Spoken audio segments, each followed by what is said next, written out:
Julia stood in front of the large glass doors of La Gallerie Elite, the most prestigious boutique in the city. The store was a symbol of luxury, elegance, and discretion, catering only to the most elite clientele, those who didn't need to check price tags and who rarely stepped foot into the store.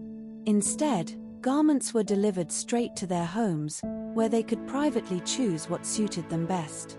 And it was in this world of silk, cashmere, and hand-stitched elegance that Julia found herself.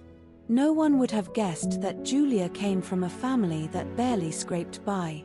Her father was a factory worker, her mother a housekeeper, and yet, Julia never fit into that world.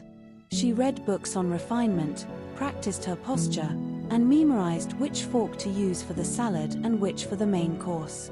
Her natural curiosity led her to master the art of conversation, knowing how to engage with anyone, from the chauffeurs to the elite who frequented the store. Julia understood the power of elegance, and she wore it like a second skin. The day she was hired at La Gallerie Elite felt like the beginning of a new life. She had been chosen not because of her family name or background, but because of the way she carried herself, the quiet confidence, the grace that seemed to emanate from her every movement. She was perfect for the role, and the store's strict uniform policy meant she wouldn't have to worry about buying expensive clothes to keep up appearances. The sleek black dress and pearl earrings they provided allowed her to blend effortlessly into the world she secretly longed to be a part of.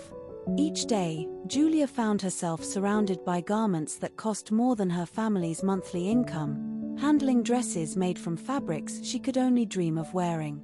Yet, she did so with a practiced air of nonchalance, as if she belonged among these things. It was in this place, filled with luxury and opportunity, that her ambitions began to take shape. Julia knew what she wanted: an escape from the life she was born into. She dreamed of marrying a man who could provide her with the kind of life that came effortlessly to the women who were her clients. With every shipment of haute couture gowns, every elegant accessory sent out to clients' homes, Julia felt herself getting closer to that world. She knew how to play the part. Now, she just needed the right opportunity to take her place among them. After months of quietly perfecting her role at La Gallerie Elite, Julia's dedication finally caught the attention of her manager. It wasn't just her elegance or the way she handled the high-end clientele. It was her discretion, her understanding of the subtleties of the luxury world. So when the time came to select someone for a special task, the manager chose her without hesitation. "Julia, I have an important delivery for you," her manager said one morning, sliding a sleek leather binder across the counter.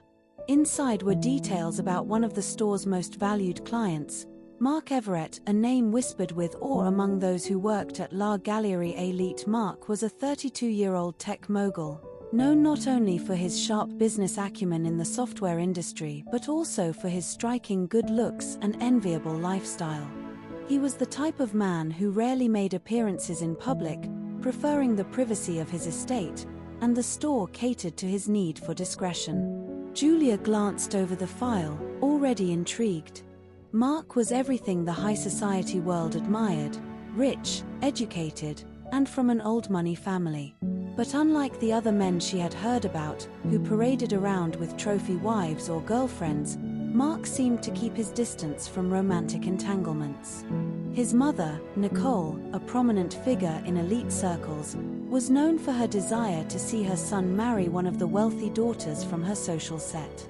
She had tried, on more than one occasion, to arrange meetings, dinners, and social events with the hope that Mark would eventually choose one of them, but Mark? He wasn't interested. The idea of marriage seemed to be the last thing on his mind, much to his mother's frustration. Nicole had grand visions of him settling down, carrying on the family legacy, and marrying a woman who fit perfectly into their world of opulence and tradition. Yet, every time she broached the subject, Mark would dismiss the idea with a wave of his hand, preferring the solitude of his work and personal life. As Julia prepared the carefully curated selection of clothing to be delivered to his home, she felt a strange mix of curiosity and excitement. This wasn't just another client. Mark represented something different, an opportunity, perhaps, or maybe even a glimpse into a life she had long fantasized about. Whatever it was, she knew that this delivery was about more than just clothes. It was about entering the world she had always dreamed of, even if just for a moment. Julia gathered the carefully selected clothes and stepped into the sleek store car waiting outside.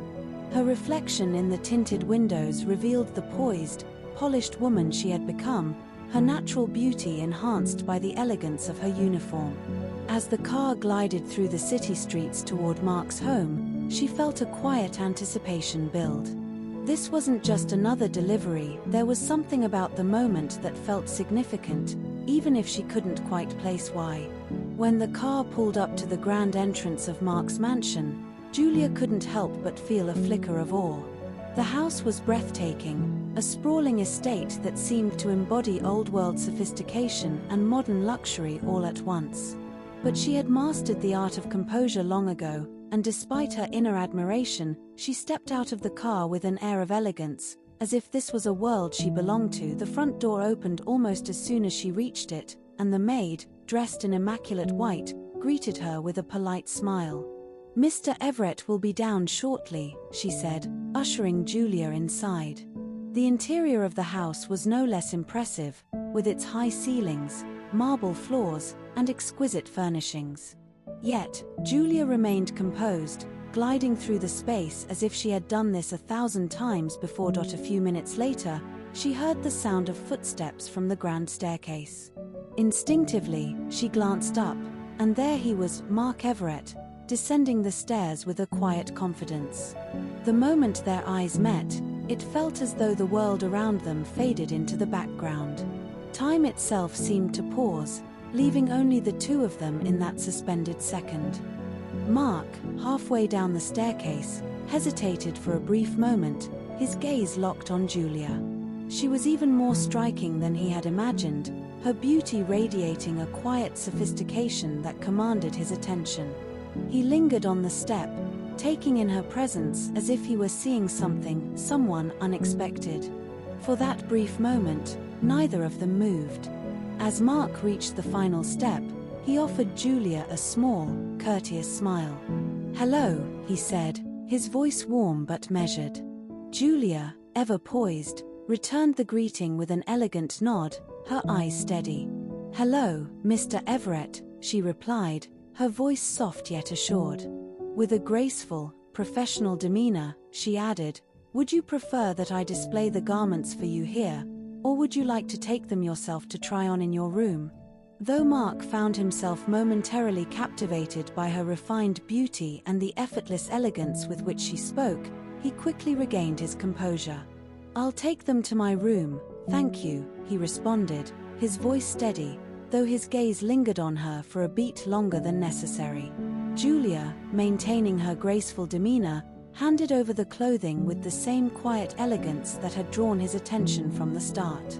As Mark took the clothes from Julia's hands, their fingers brushed ever so slightly, and for a fleeting moment, it felt as though an unspoken connection sparked between them. Julia, ever the professional, didn't falter. With the same grace she always carried, she asked, "Would you like to keep the clothes for a few days, or should I wait while you decide which ones you'd prefer to return?" Mark, caught off guard by the unexpected jolt of their touch but not wanting to lose his composure, quickly responded, "I'll keep them for now. I'll call the store when I've made my choice, and you can come pick up the ones I decide not to keep." Julia smiled softly and nodded, her eyes briefly meeting his before she thanked him with her usual polished tone. "Thank you, Mr. Everett. I'll leave you to your day then." She made her way toward the door, maintaining her poised, elegant stride. As she opened it, she glanced back one last time, her voice gentle as she wished him, "Have a wonderful day." Mark, unable to hold back, his voice softened just a little as he replied, "I hope you have a great day too, Julia." And with that, she stepped out, leaving the quiet tension of that brief encounter hanging in the air. As soon as Julia settled into the car, her mind drifted back to the moment when Mark's fingers brushed against hers. It was such a brief touch, But it had stirred something in her, something she couldn't quite name but couldn't shake off either. She took a deep breath, trying to refocus, but the memory of that fleeting connection lingered as the car pulled away from the mansion. Inside, Mark stood by the window, watching as the car slowly disappeared down the long driveway. He hadn't expected the day to unfold like this, and yet, there he was, staring out the window, his thoughts stuck on the woman who had just left. Just as his gaze followed the car one last time, his phone rang, snapping him out of his reverie. It was his mother. "Mark, darling," came Nicole's familiar voice. "I'm hosting dinner tonight. You should come. Cecily, you remember her, right? She's just returned from Europe, and she's eager to meet you. It would be lovely if you joined us." Without hesitation, Mark cut in. "No, Mom. Not tonight," he said firmly, leaving no room for negotiation. He had no interest in yet another orchestrated introduction. The following day, Mark decided to call the store. He had browsed their website the previous night, selecting a few more items, and wanted to arrange for a delivery, as well as return the clothes he didn't care for. As the manager answered, Mark calmly explained his request, detailing the new items he had chosen and the ones he wished to return. "Of course, Mr. Everett," the manager replied in their usual professional tone. "We'll have Katerina bring the new selection to you and collect the returns." There was a brief pause before Mark spoke again, his voice a touch firmer. "Actually, I'd prefer if Julia could handle the delivery." The manager, slightly caught off guard but maintaining a polite tone, agreed, "Certainly, Mr. Everett. Julia will handle it personally." Mark felt a quiet satisfaction as the call ended, already anticipating her return. The manager, always efficient, asked Mark, "What time would work best for you, Mr. Everett?" 2 hours from now would be perfect," Mark replied, his voice calm but with a sense of anticipation. The manager confirmed the arrangement, and exactly 2 hours later, Julia found herself once again at the doorstep of Mark's impressive mansion. This time, as she stepped inside, there was a subtle air of familiarity, but the elegance and beauty of the place still had its effect. Mark, having anticipated her arrival, was already waiting in the room. As soon as the maid opened the door, he moved to greet Julia, a discreet smile playing on his lips. His eyes lingered for a moment, noticing that she looked even more stunning than she had the day before. The light caught her features just so, and there was something about her presence that felt even more magnetic. "Hello, Julia," Mark said warmly. "Hello, Mr. Everett," Julia responded with her usual grace, a hint of a smile in her tone. They exchanged pleasantries before making their way to the living room, where they sat, the atmosphere between them quiet yet charged with an unspoken connection. After they sat down, the maid quietly entered the room and informed Mark, "The afternoon snack is ready at the dining table, sir." Mark had anticipated Julia's arrival and had asked the maid to prepare something special.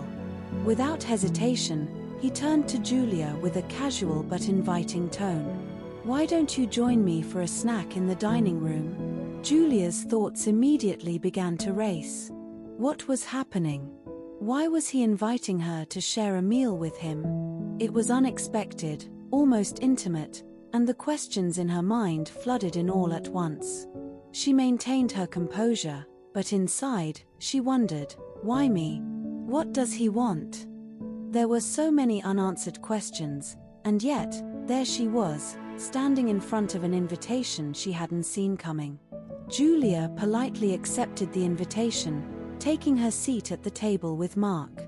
The atmosphere was calm, but Julia's mind was still buzzing with unspoken questions. Just a few minutes after they had settled in, the door opened once again, and in walked Nicole, Mark's mother, with her unmistakable presence. "Where's Mark?" she asked, her voice carrying through the room. The maid quickly responded, "He's in the dining room." Nicole made her way to the dining room, her heels clicking softly on the floor. When she entered and saw Mark sitting with Julia, Her expression shifted, surprise flickering across her features. "Oh, Mark." "Hello," she said, her eyes darting between him and Julia. "And who is this?" Mark, keeping his composure, responded casually, "This is Julia, the one who brought the clothes for me to choose from." Without missing a beat, Nicole's pleasant tone faded, and she turned to Mark. "Mark, can I speak to you in private?" she said, her words clipped and insistent. Mark offered Julia a quick apology before standing and following his mother to the living room. As soon as they were out of earshot, Nicole's voice dropped to a sharp whisper. "What are you doing sitting at a table with a store employee? This is highly inappropriate, Mark." Mark's jaw tightened, his patience clearly wearing thin. With a quiet but firm intensity, he looked his mother in the eye. "Mother, this is none of your business," he said, his voice low but brimming with restrained anger. "And I suggest you leave." Nicole stood frozen, momentarily speechless at her son's defiance. She opened her mouth to argue, but Mark's expression left no room for debate. He cut her off sharply. "How old do you think I am? And who gave you the right to meddle in my life like this?" Nicole's frustration quickly turned to anger. "I can't believe, Mark, that you're sending me away because of a third-class store employee." Her voice was edged with disbelief and outrage. Mark's eyes narrowed, his voice steady but laced with years of pent-up frustration. "I'm the one who can't believe in you, Mother. You've spent your life thinking you're better than everyone else, always looking down on people, especially those who work for you. You treat them like they're beneath you. You have no respect, no compassion for anyone. The only things that matter to you are your social standing and my father's money. I've had enough of it, of you, and all your cruelty." Nicole's anger deepened as the realization hit her. Mark's interest in Julia was undeniable. The thought only fueled her outrage. "I can't believe what I'm hearing from my own son," she spat, her voice shaking with fury. Mark met her gaze, unwavering. "Do you know why you can't believe it, Mom? Because you've always thought that everyone should bend to your will. You expect people to submit to your wishes without question. But let me make something clear. From now on, I live my life how I see fit. I don't need you or Father's approval, nor do I depend on either of you. I've built my success on my own." His voice remained calm but firm as he added, "Now, please leave. And if you want to visit again, make sure to let me know in advance. Have a good day." Mark returned to the dining room without glancing back, his expression calm but resolute. As soon as he rejoined Julia, he signaled to the maid. "Could you please bring some tea?" he requested, his tone now relaxed, as though nothing unusual had happened. Julia, sharp as ever, had felt the tension when Nicole entered. It was clear that Mark's mother had not been pleased to find her sitting at the table with him, but Julia's poise never wavered. She remained calm, gracefully ignoring the undercurrent of disapproval in the air. She acted as though the brief confrontation between Mark and his mother had not occurred, keeping her thoughts to herself. As the tea was brought to the table, Mark shifted his attention back to Julia. He began asking her casual questions: how long she had worked at the store, whether she enjoyed going out, and how she spent her weekends. His sudden curiosity caught Julia off guard, and her confusion only deepened. In her mind, she couldn't help but wonder, why is he so interested in my life? And why is he inviting me to share a meal with him? What's really going on here? Yet, outwardly, she remained composed, careful not to show the whirlwind of thoughts spinning in her head. As they continued eating, Mark looked at Julia, his expression thoughtful. "Do you have a boyfriend?" he asked, his tone casual, but there was an underlying curiosity in his voice. Julia glanced at him, her eyes soft but composed. "No, I don't," she replied with a subtle grace. Mark visibly relaxed, a quiet sigh escaping him before he spoke again. "Would you like to go out to dinner with me on Friday after work?" A rush of thoughts flooded Julia's mind in the blink of an eye. She hesitated for only a moment before answering, "Yes, but only after the store closes. We close at 9 p.m. Mark smiled, pleased with her response. "Would you prefer if I picked you up at your house or at work?" he asked, leaning forward slightly. Julia felt a chill of apprehension run down her spine at the thought of him seeing her modest home. She kept her composure, though, and answered smoothly, "Work would be better." Mark nodded, his smile widening. "Friday at 9 p.m., then. I'll be outside waiting for you." "No rush, I'll wait as long as you need." With their meal finished, Julia stood and mentioned she needed to return to the store. Mark, ever the gentleman, stood as well and escorted her to the door, waving the maid away to handle things himself. As he opened the door for her, he leaned in and kissed her gently on the cheek. "I'll see you on Friday," he said softly. "And I'll wait for the clothes to decide which ones I want." Julia left with the echo of his words lingering in her mind. When Julia returned to the store, the manager was quick to notice. "You took longer than last time," he remarked, his tone curious. "Why is that?" Julia maintained her calm demeanor. "He wanted to try on the clothes, but he hasn't made up his mind yet," she replied smoothly. As she made her way toward a waiting customer, something caught her eye. Standing at the entrance of the store, Nicole had appeared, watching her intently, clearly waiting for Julia to finish. A wave of unease swept over her. "What is she doing here?" Julia thought, trying to stay composed. "I've never seen her in the store before." A saleswoman approached Nicole with a friendly smile. "May I assist you with anything?" she asked. Nicole quickly shook her head. "No, I'm waiting for that saleswoman over there," she said, gesturing toward Julia. "What's her name?" "Her name is Julia," the saleswoman replied politely. "Would you like an espresso or some water while you wait?" Nicole waved the offer away. "No, thank you," she said, sitting down. Before the saleswoman could leave, Nicole added, "Please let her know that when she's finished, I'd like her to help me." When Julia finished with her client, she approached Nicole with her usual grace and professionalism. "How can I assist you?" she asked, her tone polite and composed. Nicole looked directly into Julia's eyes, her voice sharp as she asked, "What connection do you have with my son, Mark?" Julia, calm as ever, maintained her composure. "I delivered clothes to him for a fitting, ones he selected from our website." Nicole wasn't satisfied with the answer. "Then why were you sitting at the table with him, as if you were someone close to him?" I was just as surprised," Julia replied, her voice measured but respectful. "When I arrived, he directed me to the dining room. I didn't know he planned that." Nicole narrowed her gaze. "Was that the first time you saw Mark?" "No, Julia responded smoothly. "I was there yesterday to bring him clothes, and this morning he called, requesting more items." Without another word, Nicole put on her sunglasses, turned her back to Julia, and left the store without so much as a goodbye or a thank you. As Nicole walked away, Julia couldn't help but think, "She doesn't want me near Mark because I'm just a saleswoman. I'm not on their level." But then, she shook off the thought. Social status doesn't define me. On Thursday night, Julia stood before her wardrobe, carefully selecting the best dress she owned for the upcoming dinner with Mark. She tried it on, and it fit perfectly, hugging her figure in all the right ways.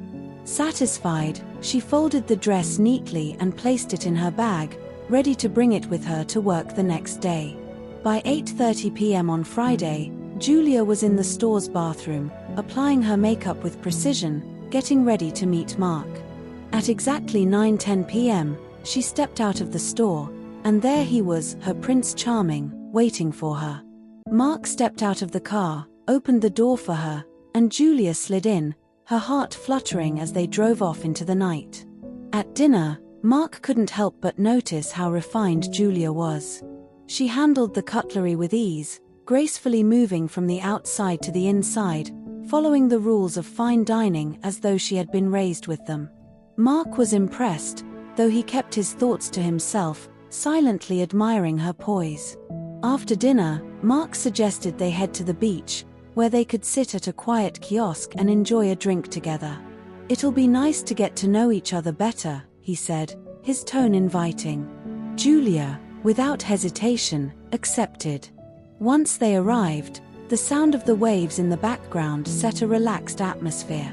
Mark ordered wine and cheese, and the two of them spent a long time in conversation, talking about their lives, their dreams, and everything in between.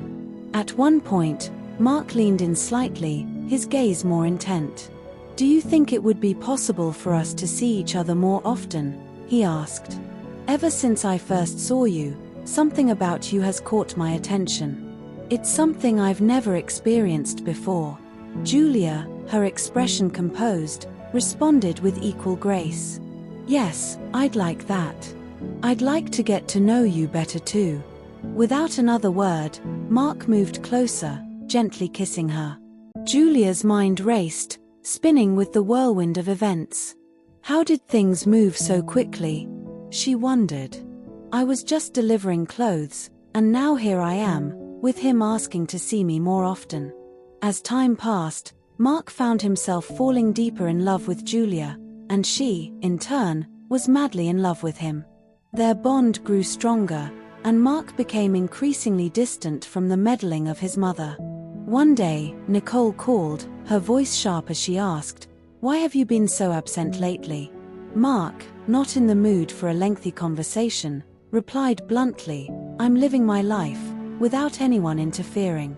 Unfazed, Nicole pressed on, "Well, my friend's daughter has been asking about you. She'd really like to meet you." Mark couldn't help but smirk. "How many times do I have to tell you the same thing, Mom? I don't need you to find women for me, especially not these shallow, empty ones. And to stop this nonsense once and for all, I've been seeing someone for a while now. I'm totally in love, and I'm seriously thinking about marriage." Nicole nearly dropped the phone. Shocked and annoyed, she snapped, "You're not about to tell me you're dating that clothes saleswoman, are you?" Mark smiled mockingly. "Her name is Julia, and she's an incredible woman. I'm in love with her. So stop trying to push these other women on me." Nicole, furious, shot back, "I can't believe you would throw your life away for a woman who sells clothes in a store." Mark took a deep breath, his patience wearing thin. "Mom, I have nothing left to say. If you can't be happy for me because I'm happy, then what's the point of talking about my feelings with you? If all you care about is status, then what's the point? It seems like love means nothing to you." "I didn't raise you for this, Mark," Nicole retorted. "I raised you to make a good marriage with someone from your social circle." Mark's expression hardened. "No, Mother. You mean your social circle. For me, love and connection are what matter. I want to ask you something. Did you ever love my father, or did you just marry him for his social standing? And my grandmother, was she like you? Because I never had the chance to meet her, but if you are this way, I imagine it's because you were raised that way." Mark's words had cut Nicole deeply, and the next day, still fuming, she decided to take matters into her own hands. She headed to the store where Julia worked. Upon arriving, Nicole approached Julia directly and asked if they could speak. Julia, ever polite, agreed. Nicole wasted no time. "I raised Mark to marry someone from his social level," she began. "I have nothing personal against you, Julia, but I would like you to stay away from my son." Julia, maintaining her composure, responded with quiet dignity, "I love Mark." Nicole gave a mocking smile, her tone sharp. "You love the life Mark provides." Not content with her barbs, Nicole pressed further, "How much would it take for you to walk away from him?" Julia, stunned by the question, struggled to believe what she was hearing. Calmly, she asked for permission to leave the conversation, her disappointment barely concealed. Nicole, realizing she may have overstepped, left the store, now anxious that Julia might tell Mark about the encounter, something that would surely drive him further away. As Nicole exited the store, the window cleaner was outside, polishing the glass. He recognized her immediately and called out her name. From inside, Julia saw the moment unfold. Nicole glanced briefly in his direction, recognized him too, but coldly ignored him, continuing on her way without acknowledgement. After Nicole drove away, Julia approached the window cleaner. "Mr. John," she asked, "do you know that woman?" Mr. John hesitated for a moment, as if he didn't want to answer, but finally spoke. "That's Nicole, my niece, my sister's daughter." Julia, surprised, pressed on. "But why didn't she acknowledge you?" Mr. John sighed. "Because Nicole, from a young age, was determined to marry a rich man and escape the poverty we lived in. She studied how to act like a lady, learning proper manners, how to eat, speak, and dress. She used to say that once she found her wealthy man, she'd leave her past behind and never look back. And she did. Nicole was always very beautiful and driven. She lied to her husband, telling him her parents had died and that she had no family, that she was alone in the world and had been raised by an aunt. But in truth, she was working as a maid in a very wealthy household." Julia's mouth fell open in shock. Mr. John continued, "I see Nicole every now and then, and every time she pretends like she has no idea who I am. Every time I tell my sister that I saw Nicole, she breaks down in tears. Nicole's father passed away last year. I'm not even sure if she knows. She really did cut us out of her life. Sometimes, I don't even mention it to my sister when I see Nicole, because it hurts her too much." Julia could hardly believe what she was hearing. "I only asked because I saw you speak to her and she didn't answer," she said, still processing it all. "She never responds," Mr. John replied with a sad shrug. "Mr. John," Julia said thoughtfully, "would you like a coffee or some water?" "If you could get me a coffee, I'd appreciate it," he replied with a kind smile. "I'll get it for you, sir," Julia responded, already heading inside. As she walked to the store's kitchen, she couldn't shake the thought, "I'm talking to Mark's uncle, a man he's never met." The weight of what she had just learned from Mr. John settled in. "I need to be honest with Mark about my background, about who my parents are. I'll never abandon them for money like Nicole did. Her ambition knows no bounds." Returning outside with the coffee, Julia handed it to Mr. John. "Mr. John," she asked, "do you live with your sister?" "No, but I live right next door to her. We're very close. The only one without a heart is my niece," Mr. John replied, his voice tinged with sadness. Julia's mind raced. Could I find Mr. John's address in the store's records? She wondered. Still curious, she asked, "Do you work for a store or a cleaning company?" "I work for myself," Mr. John said with a hint of pride. "I've been working here for many years. I know the owner, he's a wonderful man, and he pays me well. On top of that, he's arranged a lot of jobs for me. I've even had to turn some down because I don't have enough days in the week. I make good money." Julia thought to herself, "I'll get his address from the employee files." Smiling, she said, "One of these days, I'll pay you a visit, Mr. John." "You're welcome anytime," he replied warmly. "I'd be very happy to see you." That same evening, when Mark picked Julia up from work, she got into the car, kissed him, and immediately said, "We need to talk." Mark's heart sank, his mind racing with possibilities. "Has my mother done something?" he wondered. "What's going on? Why do you look so serious?" he asked, concern evident in his voice. "Mark, can we go to your house?"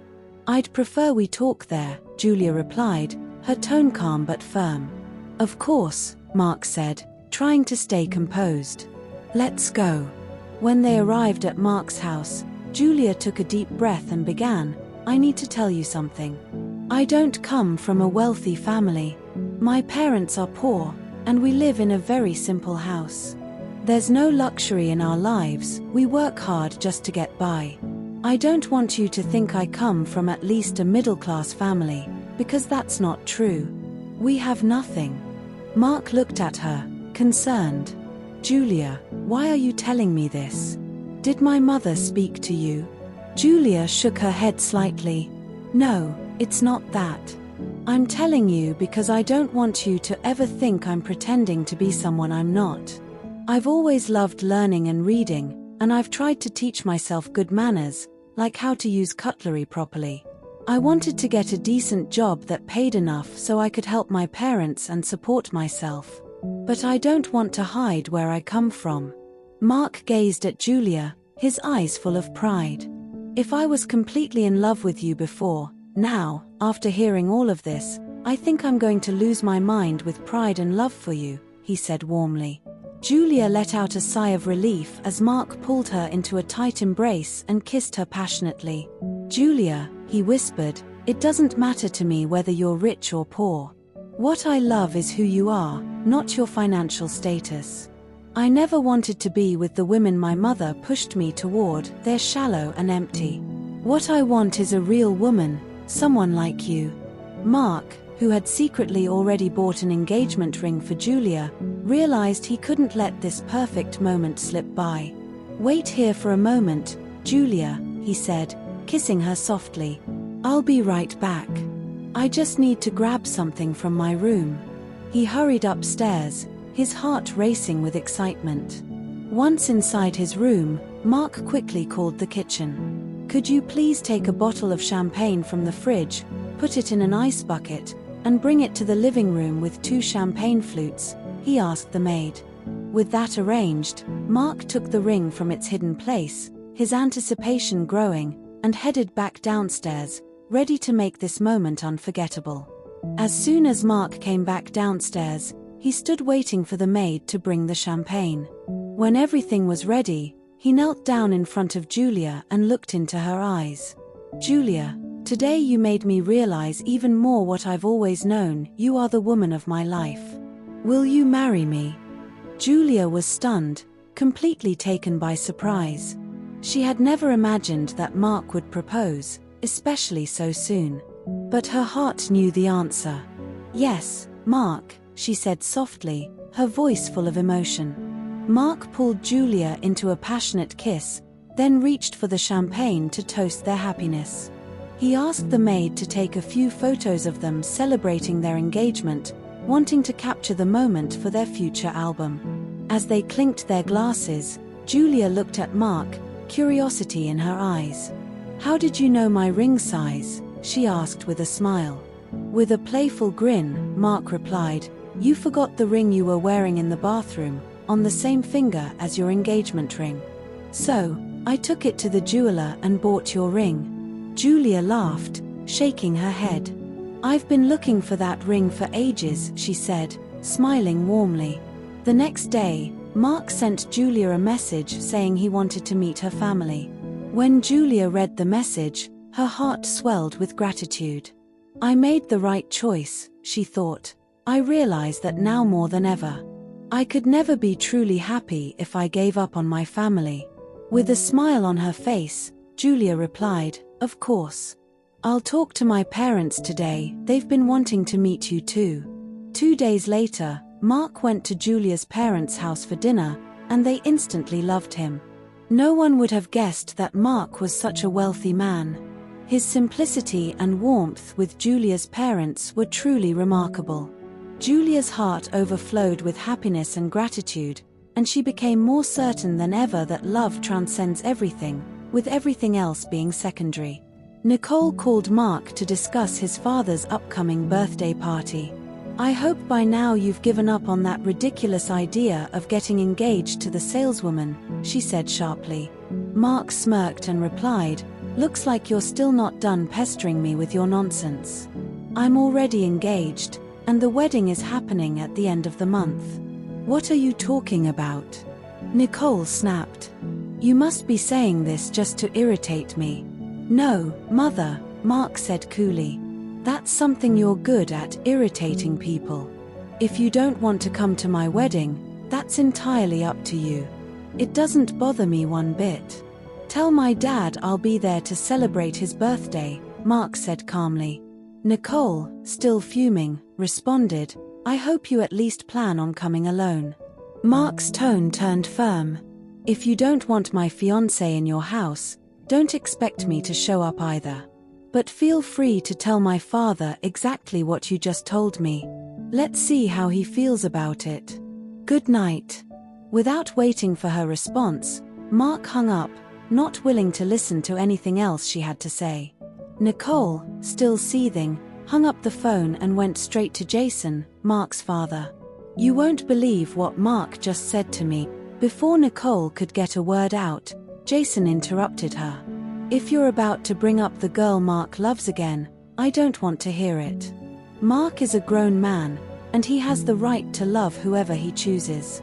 You need to stop meddling in his life and start enjoying your own instead of being obsessed with social status. You're the only person I know who's consumed by this unhealthy obsession with class, this division between rich and poor. I came from a poor family, and I'm not ashamed of it. You need to let it go. That aunt who raised you did a terrible job with you. Where is your heart? What makes you think you're better than everyone else? Jason's frustration was evident as he continued, I'm honestly fed up with you. If you really want to know, I'm seriously considering separating from you. Why did you even marry me? I don't have the polished manners you're so proud of, but does anyone care about that? No, you know why? Because I have money. What good are good manners if you're living on the streets? Nicole was taken aback, stunned to hear that her husband had been thinking about leaving her. So, you've been considering separating from me for a while now? Not just for a while, Jason replied, his voice heavy with emotion. For a long time, Nicole. I'm exhausted. I can't do this anymore. I just want to be happy, and I'm not 20 years old anymore. Take half of what I have, I don't care, but let me live in peace. Even our son doesn't come here anymore because he can't bear to be around you. This house feels empty because of it. Your behavior is ridiculous, Jason continued, his frustration spilling over. It's like you're allergic to poverty, and frankly, it's pathetic. I don't want to live with that anymore. Nicole was caught completely off guard, not realizing how deeply her husband felt about her actions. Jason's voice turned colder. I'm calling a lawyer tomorrow. I've had enough. Every day, it's the same thing, you going on about Mark dating a girl who sells clothes. It's eating me alive. You, Nicole, are so empty, there's no compassion, no love in you. You've made me realize that you don't even know what love really is. After saying all this, Jason walked out of the room and called for the maid. Could you please prepare the guest room for me? He asked calmly. Nicole overheard the conversation and stormed out of the room. Are you crazy? What will the staff think? Nicole, if you don't shut up right now, I swear I'll leave this house and never come back, Jason snapped, his patience completely worn thin. You still don't get it, after everything I've said, you only care about status and appearances. The employees are here for their paychecks, they couldn't care less about their boss's arguments. And let me make one thing clear, in case you missed it, I'm not your husband anymore. I don't want this life anymore. Just leave me alone. Nicole quietly retreated to the room, not uttering another word. She finally realized that Jason wasn't bluffing. 2 days later, the day of the birthday party arrived. By then, Nicole had convinced herself that the entire breakup was Julia's fault. As she stood in front of the mirror, getting ready, she muttered to herself, everything started falling apart the moment that Julia entered our lives. She's the reason Mark has distanced himself from me, and now my husband is asking for a divorce because of her. I hate that Julia, Nicole muttered to herself, her frustration boiling over.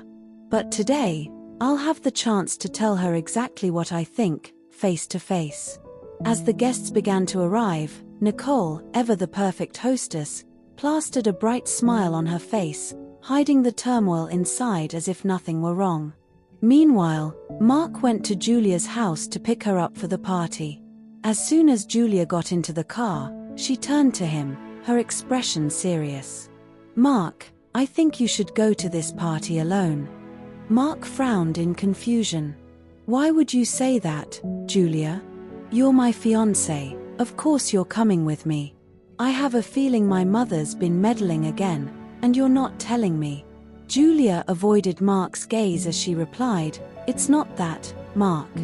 It's just that it's a family party, and I don't think I'll feel very comfortable there." "Julia, you're a terrible liar," Mark said, his eyes narrowing. "Please, just tell me, what did my mother say to you?" "Mark, please stop. She hasn't said anything to me." Mark sighed, clearly unconvinced. "All right, if you don't want to tell me, that's fine. But I'll figure it out myself." When Julia and Mark arrived at the party, Nicole greeted her son with a hug and a kiss, completely ignoring Julia's presence. Taking Mark by the hand, she led him away, saying, "Your friend from London is here too, with his parents." Mark stopped in his tracks, narrowing his eyes at his mother. "Don't start, Mom," he said firmly. "I know exactly what you're trying to do, make Julia feel uncomfortable by leaving her alone in a place where she doesn't know anyone. I swear, if you don't stop this right now, I'll leave this party and never come back," Mark said, his voice tense with frustration. "For someone who thinks she's above everyone else, you're acting terribly." Nicole forced a fake smile, trying to maintain her composure. "I just wanted you to see your friend, you've always liked him so much." "Stop pretending," Mark snapped. "You didn't even say hello to Julia." Meanwhile, Julia stood just a meter away, overhearing the entire conversation. She felt completely out of place, isolated in a room full of strangers. "Don't even bother trying to talk to her now," Mark said firmly. "The moment you should have spoken to her, you chose not to. It's too late for that. And by the way, I know you went to see Julia at her work." Mark's words were a calculated move to gauge his mother's reaction, and it worked. Nicole's face paled as she realized her son might know the truth. Already in a fragile situation with her husband, the last thing she needed was to worsen things with Mark. Panic began to set in as her carefully constructed world started to unravel. Nicole, with her usual condescending and unfriendly tone, retorted, "So, in addition to being a store saleswoman, she's a gossip too?" "Yes, I went to talk to her. I want her out of your life. I even offered her money to disappear, but she's smarter than I gave her credit for. Why would she take my money when she can enjoy a luxurious life with a wealthy man instead?" Mark's face burned with anger, his words on the tip of his tongue, but before he could speak, his father arrived. Trying to hold it together, Mark congratulated his father. "Happy birthday, Dad. I'm really happy for you, but I need to head out." Jason, sensing something was off, glanced at Nicole. "What did you say this time?" Before his mother could reply, Mark quickly interjected, "She didn't do anything, Dad.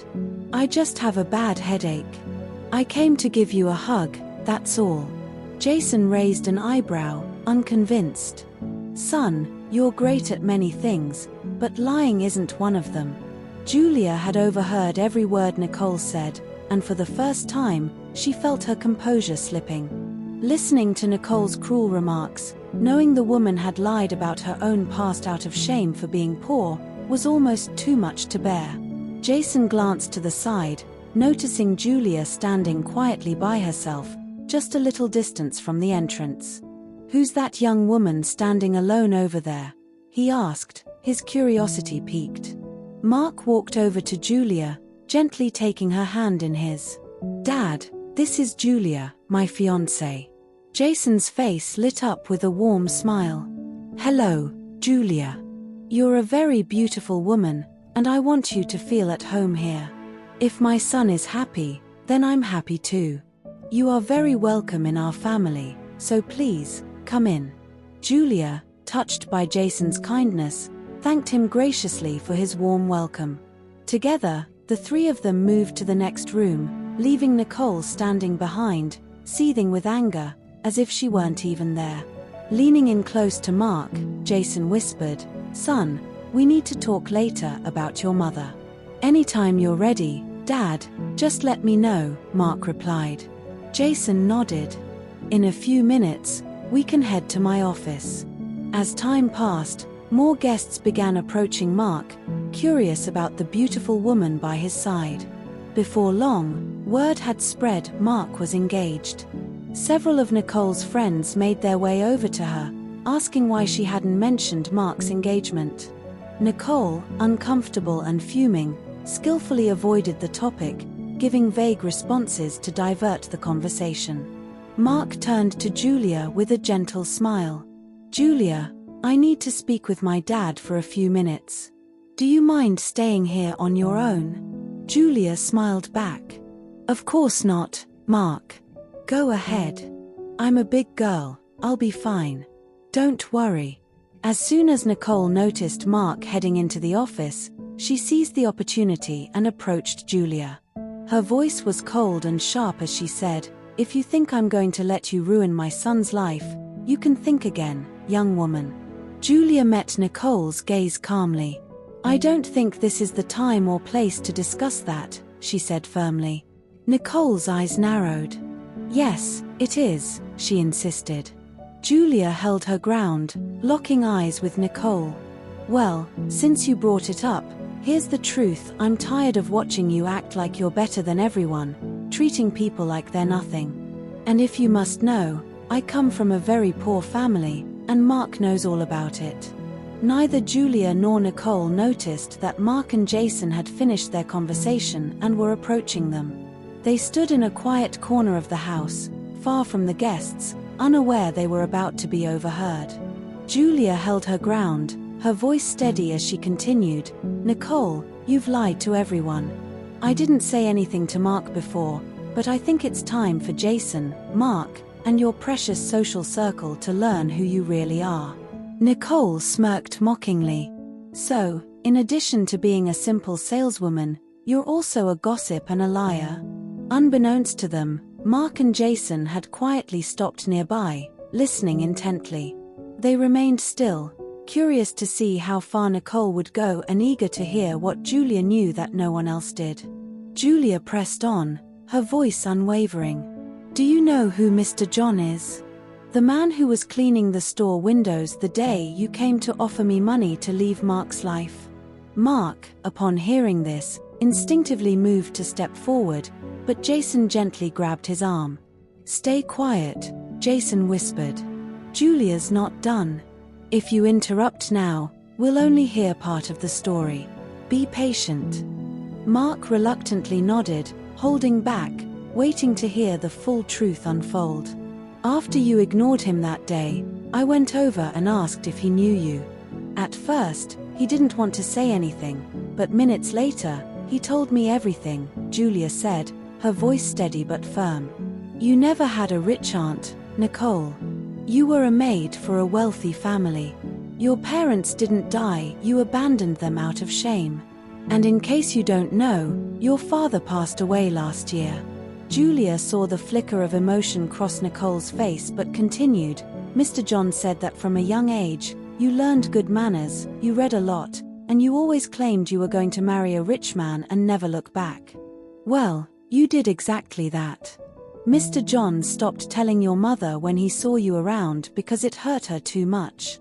So, Nicole, tell me, who's the one doing the deceiving here? Me or you?" As Nicole was about to protest, Jason and Mark stepped forward. Jason, his voice filled with disbelief and anger, said, "So, all these years you've been looking down on people, treating those with less than you as if they're beneath you, and now I find out you were once a maid for a rich family. Your ambition knows no bounds. What you did to your parents, abandoning them out of shame, is beyond cruel. And on top of that, you've spent your life humiliating everyone around you. Your father passed away without ever seeing you again." Jason's eyes burned with fury as he continued, You are a monster, Nicole. I don't ever want to see your face again. Mark, his eyes blazing with anger, stepped forward. Who do you think you are? He demanded. You abandoned your family for the sake of money? And to make it worse, you had the nerve to ignore your own uncle when he just wanted to say hello. You even had the audacity to offer money to Julia to make her leave me, knowing full well that she, too, comes from a humble background. You've spent all these years pressuring me to marry someone from my social circle, completely forgetting where you came from.